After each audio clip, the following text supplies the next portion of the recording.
Hey lovelies, you're welcome back to Reviews and Recaps. Let's get into today's episode. So today we're going to be talking about Love and Marriage Detroit. So guys, what did you guys think of this episode? If you haven't watched it, I would be sharing a recap and my review of this episode and what I generally think about all the couples and some predictions. So if you're new to this channel, I do commentary on reality TV shows, celebrity news, and all things in between. So make sure you subscribe and make sure you give this video a thumbs up if you haven't already. Now let's get into today's video. So Love and Marriage Detroit started off with three couples. The name of the first couple they showed us was Colby and Russell. So they're like an attractive, really young couple. I don't know what's going on with Colby's eyebrows, but that's by the way. They're a young couple. I think they've been married for 3 years. And then there's Christina, and Brandon. Okay. So they have a lot of businesses together. And Carlos, when he was doing the commentary in the beginning, or the voiceover in the beginning, he was talking about Brandon has a secret. I wonder if it's a secret, baby. But that's just me, okay? The third couple was Latoya and Anthony. So Anthony owns a studio and I believe another business. Latoya is a doctor. I believe she's a physiotherapist. And in terms of Colby is a content creator. I don't know if I mentioned that, an influencer. So is Christina. Okay. So Christina and Brandon have been married about 11 years. Latoya and Anthony have been married about 14 years. Now, I would say some little things in between that might be not necessarily in relation to the show, but I'll be picking that up from Love and Marriage Huntsville because I believe there are so many parallels to Love and Marriage Huntsville, okay? Now let's stay with me. It will all make sense, okay? So the first scene, the couples got together for Father's Day, right? And so it was like all of them came together. They've all known each other for a while. They're all friends. This is the problem, in my opinion. I feel like it is another Love and Marriage Huntsville waiting to happen, okay? Because most people from Love and Marriage Huntsville don't like the fact that they started off as a friendship group and it completely dissolved. Okay, so I don't think people are going to particularly love the idea of all these friends getting back again and then fighting each other. If you see the preview of what's going to be happening in the season, it looks like there would be a lot of conflict. And so it's very much giving Love and Marriage vibes. Now, the viewers might decide to give this a bit of a shot because at least they did not come across as, oh, we're all in business together. We have the comeback group initiative, right? So I'm hoping that we can just enjoy the show without thinking too much about the fact that it almost feels like Carlos wanted a duplication of Love and Marriage Huntsville. That is what it was given. The storyline, the people that were cast, he is trying to duplicate Love and Marriage Huntsville.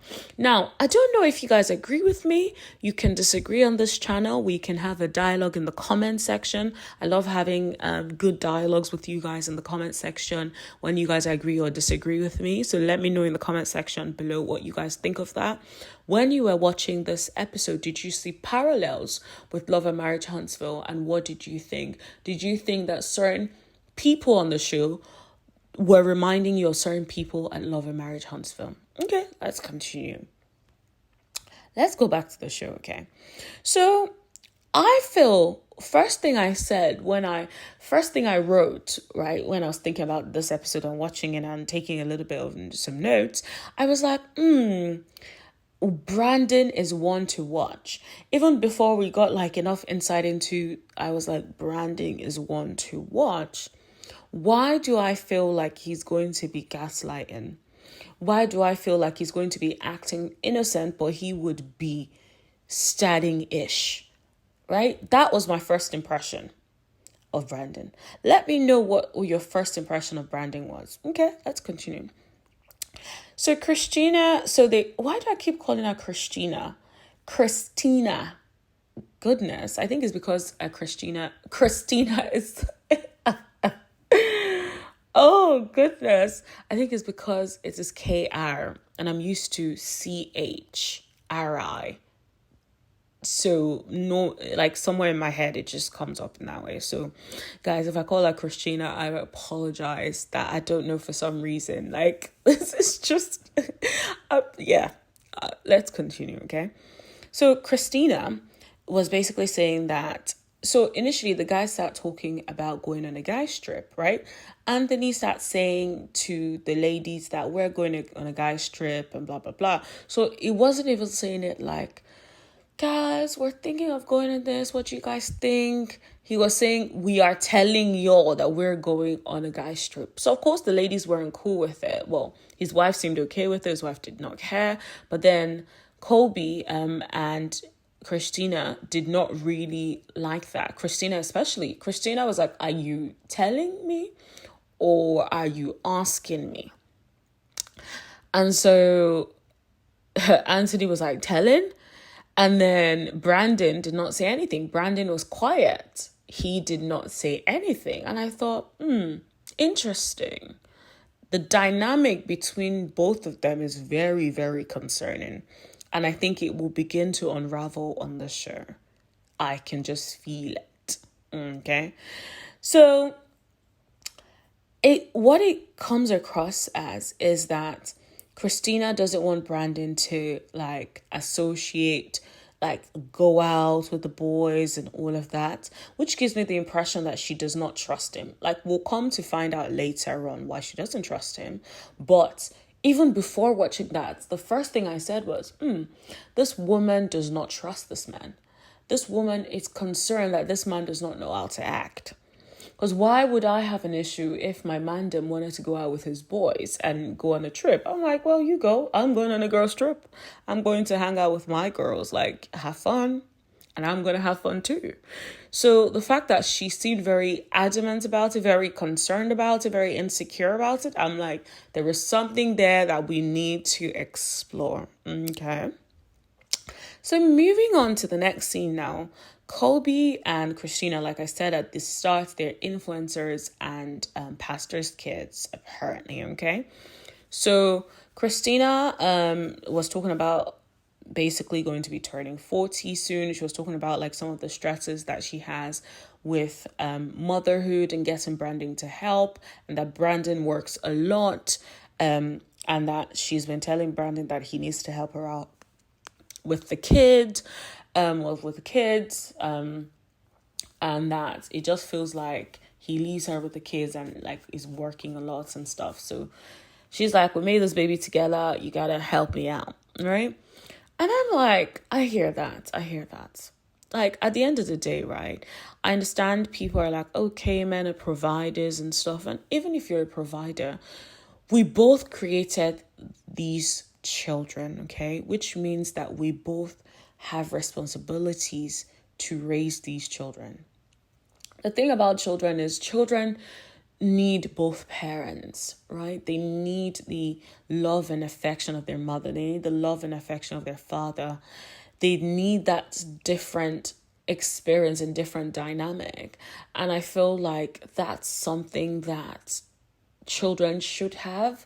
Of course, there are instances where that doesn't happen and there's broken relationships and things like that. But like, I don't think anyone starts off not wanting their kids to have at least two parents, you know? So anyways, I don't subscribe to people saying, oh, I provide and not being available for their kids, because I've seen so many instances in personal experiences where in particular man or some men are like that, and then when they grow older they realize that they have no relationship with their kids. The kids don't call them to check up on them. Getting the children to call their father is a struggle because the father was only there as a provider. So that's all they knew. They never had a connection with their father. All their father did was drop the money down. That was it. There was no relationship. And so then they wonder later on when this person is not wanting to speak to their father in that way because they no longer need the provision. So I think that's definitely something that you should watch. Anyways, moving on. So Kobe and Christina started talking about that. And then Kobe started to affirm her and just say to her that she is a really good mother. And I just thought that was really nice of her to just go ahead and just affirm this woman who was clearly struggling with her home life dynamic. So moving over to the next scene, Brandon was in the studio with his artist, Niger. And so the song sounded nice. I can't even lie. And I am very nitpicky, honey. But that song sounded good. And I was like, okay, he might have a little bit, if he plays his cards right, he might have something going on. So Christina called him on the phone, right? So he picked up, it was on FaceTime, I guess, and FaceTime or WhatsApp video rather. Anyways, it was a video call. Christina called him, so they're talking, and he's saying to her that he's at the studio, and Christina is like, oh, so when are you coming home? And then he starts getting angry about the fact that she's asking when he's coming home, starts getting upset, starts getting rude, talking about she's ruining his flow. Now, I have two things to say about this.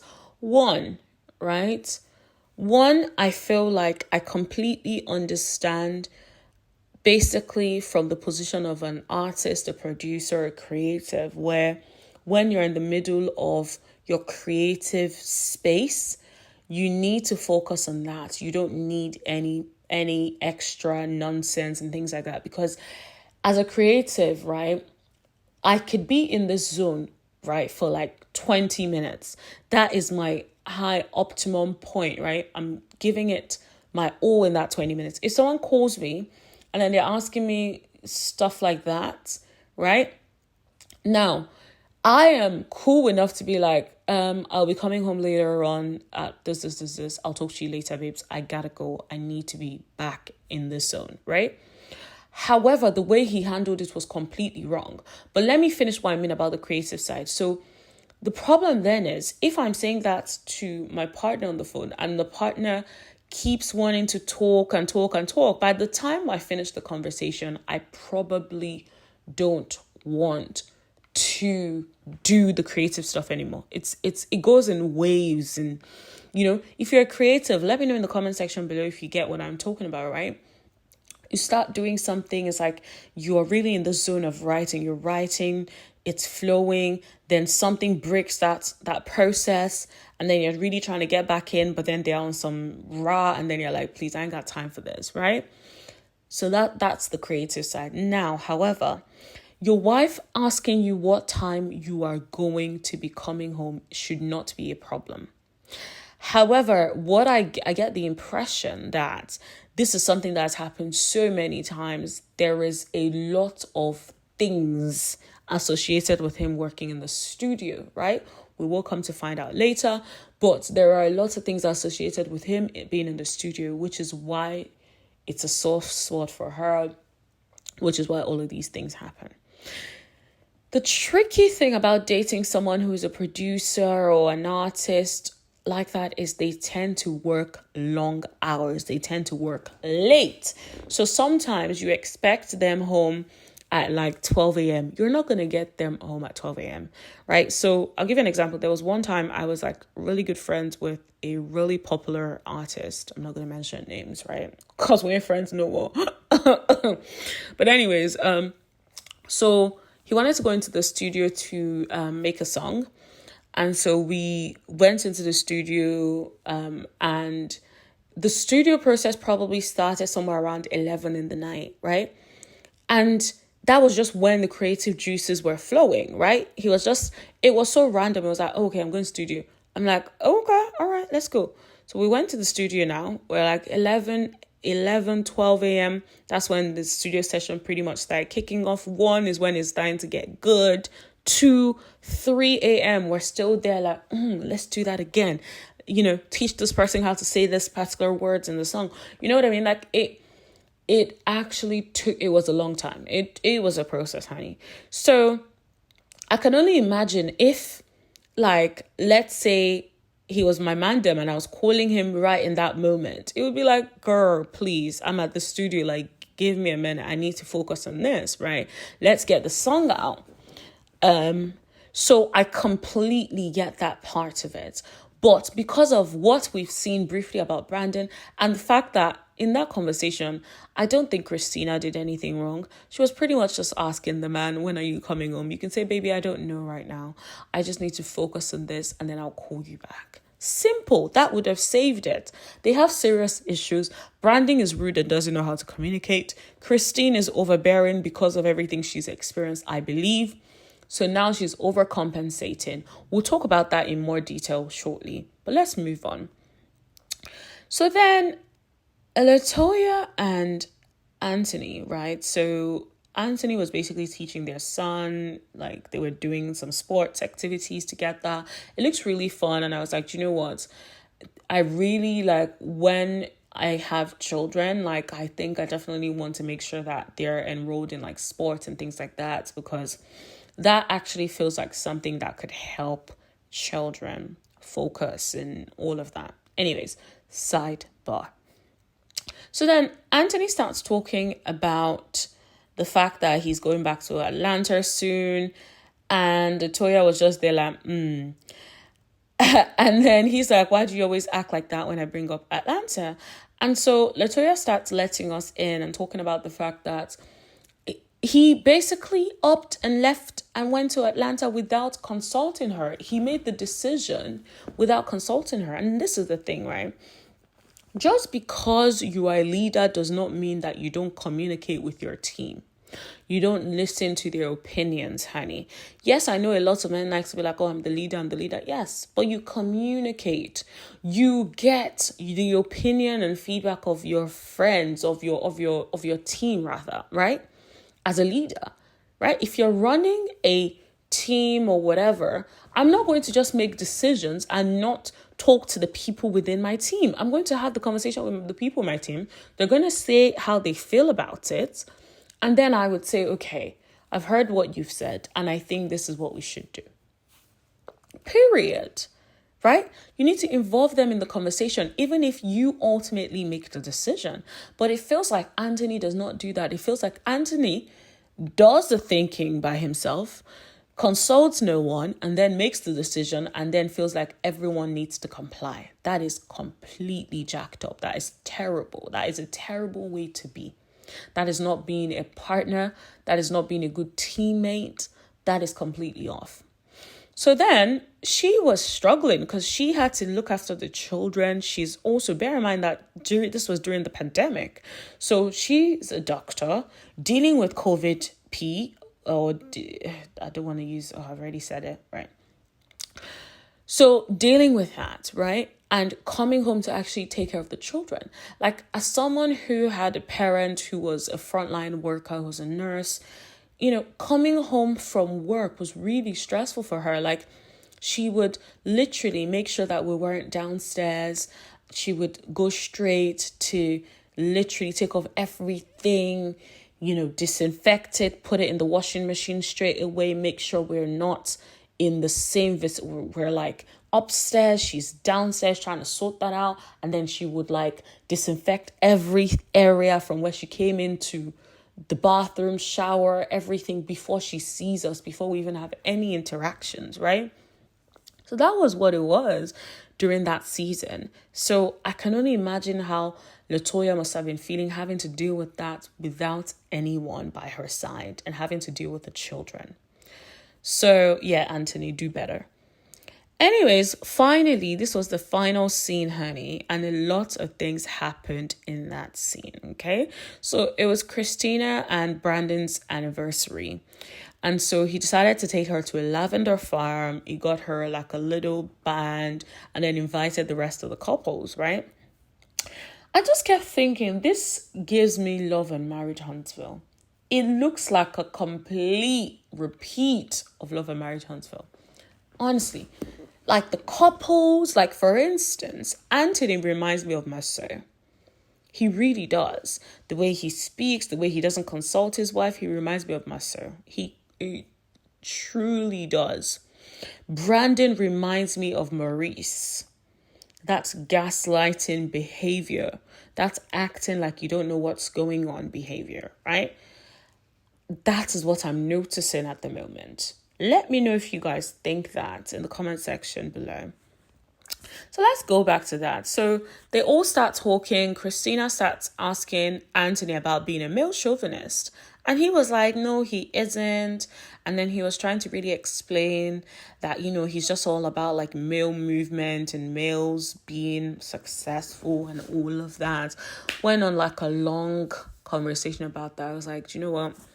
I'm still not convinced, honey. You can try to clean it up, but you can put a lipstick on a pig, but it's still a pig, okay? That's what it's given. I don't think it worked, okay?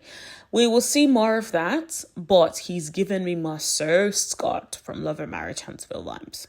I'm saying it, I'm sticking to it, and I'm not changing it, okay? So Anthony basically then kept on saying to Christina, he feels like she's holding Brandon back from his dreams. So then they start talking about going to the club. I'm like, okay. So Christina makes it very clear that she does not want her man at the club. And then Russell was there like, Russell does not go to the club. Kobe was there saying Russell does not go to the club. And then Russell was like, but why don't I go to the club? That's because I don't want to go to the club. I'm like, okay, why is everyone so obsessed with looking like they're the man? I'm the one who I control my family. I that. I don't understand what that is about. But anyways, that I digress. Let's bring it back to the club conversation. So Christina made it very clear she don't want her man at the club, honey. She does not want him anywhere near the club. So Brandon talks about the fact that, like, he uses, like, going to the club here and there for, like, networking purposes. Like, if, for instance, he knows he's going to meet someone who has access that he doesn't have, then he feels like that's something that's a place that he should be at. So he ain't against it. So Christina starts talking about, given the history. The cast looks like, what history, honey? What history? This whole scene was just Love and Marriage Huntsville over again. Remember when they were at the table and over at, I don't know whose house it was, but the whole comeback group were together and Melody started asking questions and all of that. That is what it was given. And then when Melody then alluded to the fact that he had cheated, right? So that is what this episode was given. That is what that particular scene as well was given. But the whole thing was just given, let's revamp the stories from Love and Marriage Huntsville. Let's bring it on Love and Marriage Detroit. That is what I thought. So let's keep going, right? So the cast was like, what history? So Colby decided to add a bit of a sprinkle in it, honey. She was like, I'm gonna put the gasoline in the fire, honey. Like, I'm like, this is the wedding anniversary. Is this really the time to be having these sorts of conversations? Like, why can't you guys ask them about their marriage and try to support them? I don't know. Like, what y'all do at marriage anniversary? Like, I've never really understood, like, having a marriage anniversary event with a bunch of people. Like, don't you want to be in the space with you and your wife on, like, a romantic thing? But that's just me. So they looked confused, like, what history are we talking about? Colby decided to put gasoline, honey, and she's like, well, she starts talking about the fact that, he now has a new artist. I'm like, girl, mind your business. Mind your business, but it's good for TV. So, thank you for not minding your business, okay? So Christina then starts talking about the fact that his history between him and the artist. I'm like, girl, just say it, spit it out. Like, what is it? So Anthony was saying what we all wanted to say, okay? He was like, we keep talking about history. Like, are you talking about business or something else? I'm like, Anthony, you are with the mess and you are Marsau, honey. Like, you all stay in the mess, okay? So I was just like, this is so odd. So Kobe was not staying out of her business. She just wasn't it. So she starts talking about, like, was it like text, like trying to get what Christina was talking about, right? Russell was like, keep your toes over here, don't interfere. Like, he wasn't feeling the fact that his wife was trying to be messy. He was not here with it, okay? And this is why it's tricky, because if they're friends, then of course you're not going to like your wife like trying to bring discord between your friends, right? Like between a couple that are your friends. It's just, and this is why I feel like they should be cool, as in like maybe hang out as a result of the show, but they ain't gotta be friends, because that's why it gets too messy. That's why it gets too heated. And then that's why people on own network are always like, bruh, we're tired. Because they ain't with the shenanigans. They love inspiring, uplifting, upbeat sort of content, in my opinion. Okay. And so I think that's where the struggle lies. So Russell was basically trying to get Colby to mind her business, but she wasn't going to mind her business. Colby made it worse, honey. She was like, I'ma burn this old ish down. Like, Colby was like, Brandon has a new artist. And Anthony like, where did you hear that from? It's like, Russell told me. I'm like, girl, you threw Russell right underneath the bus. All the way underneath, honey. All the way. And then I'm like, that is personal information you don't share, ma'am. Like, if your man them tells you something, you don't repeat it. It's the same way if I told him something in confidence and he repeated it, I would be pissed off. Like, why would you do that, sis? Why? So anyway, she makes for good TV, but it's just like, why would you do that?